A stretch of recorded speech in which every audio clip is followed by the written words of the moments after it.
gonna be for our paninis. So I'm not gonna wilt this down too much because it's gonna be the filling for them. But I'm going to make a quick basil sour cream spread to put on the bread. So that flavor is what we want to do. All right now.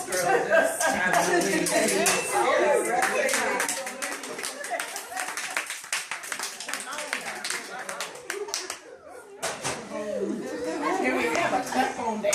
So our kale. Basil, cream cheese, everybody.